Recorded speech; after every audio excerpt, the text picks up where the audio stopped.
Hi friends, welcome to LSY sheep farm. Friends, నిన్నటి వీడియోలో ఎలాంటి పొట్టేలు పిల్లల్ని ఎంచుకోవాలి అనే వీడియో చేశాను ఫ్రెండ్స్. దాని తర్వాత తీసుకున్న తర్వాత వాటి నిర్వహణ అంటే మెయింటెనెన్స్ ఎలా ఉంటుంది అనేది ఈ వీడియో ఫ్రెండ్స్. మనం పొట్టేలు పిల్లలు తీసుకున్నాక మనము ఎంత తక్కువ దూరంలో మేపితే అంత మంచి గ్రోతింగ్ వస్తాయి ఫ్రెండ్స్. అంటే ఉదాహరణకి మనం అంటే కొద్ది మొత్తంలో గడ్డి అలుకున్నా సరే, లేదా మనము మన దగ్గరలో ఎక్కడైనా బీడు భూములు ఉండి వాటిలో మేపుకున్నా సరే చాలా మంచి గ్రోతింగ్ వస్తాయి. ఎట్టి పరిస్థితుల్లో కూడా మనకు గడ్డి అలకకున్నా కూడా ఈ గట్లపైన ఉండే గడ్డి కూడా తీసుకొచ్చి మన పొట్టెల పిల్లలకు వేసినచో మంచిగా రిజల్ట్ వస్తుంది ఫ్రెండ్స్. నేను ఇలా ఎందుకు చెప్తున్నానంటే, అంటే ఉదాహరణకు మనం ఒక 20 పొట్టెల పిల్లలు తీసుకున్నట్లయితే, అంటే పెద్ద మంద ఉన్నవారు ఏం చేస్తారంటే మనం ఇద్దరం కలిసి మేపడానికి వెళ్దామని చెప్తారు ఫ్రెండ్స్.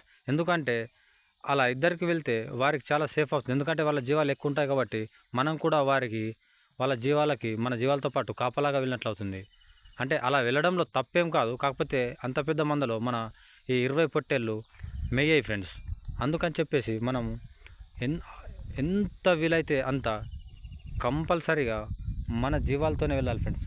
ఎందుకు అంటే మనం తక్కువ జీవాలు ఉంటాయి కాబట్టి మనం మార్నింగ్ నుండి ఒక 10 నుండి 11 గంటల దాకా వెళ్ళి ఇలా మళ్ళా మంద వేసి మళ్ళీ 2టికి 3టికి అంటే ఇడిసి మళ్ళీ మేపినట్లయితే చాలా మంచి గ్రోతింగ్ వస్తాయి ఫ్రెండ్స్.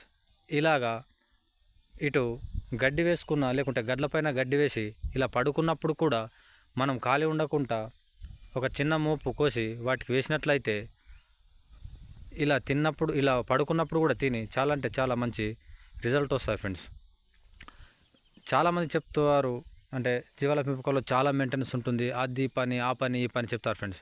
అంటే చాలామంది జీవాల పెంపకదారులే చెప్తారు. అలాంటప్పుడు అంతా మీ వల్ల కాదు, చాలా మెయింటెనెన్స్ అవుతున్నప్పుడు అంటే వారు ఎలా నిర్వహిస్తారో మాకు అర్థం కావడం ఫ్రెండ్స్. ఎందుకంటే అలా చెప్పడం చాలా తప్పు. ఎందుకంటే తెలియని వారిని ప్రోత్సహించి ఇలా ఉంటుంది, ఇందులో మెయింటెనెన్స్ ఏముండదు, మీరు కూడా పెంచుకోండి బాగుంటుందని చెప్పాలి తప్ప వారు పెంచుతున్న వారే చాలా అంటే చాలా వారిని నిరాశపరచడానికే ప్రయత్నిస్తారు ఫ్రెండ్స్. అలా కాకుండా ఖచ్చితంగా మన నిర్వహణలో ఎటువంటి అంటే ఆటంకాలు లేకుండా మనది మనం చూసుకున్నట్లయితే చాలా మంచి రిజల్ట్ వస్తాయి ఫ్రెండ్స్. నెక్స్ట్ వీడియోలో మనం వాటికి ఎలా మందులు వేయాలి, ఎలాంటి మందులు వేయాలి, ఇతరుల సాయం లేకుండా మనం ఒక్కరే ఎలా వేసుకోవాలి అనే వీడియో త్వరలోనే చేస్తాను ఫ్రెండ్స్.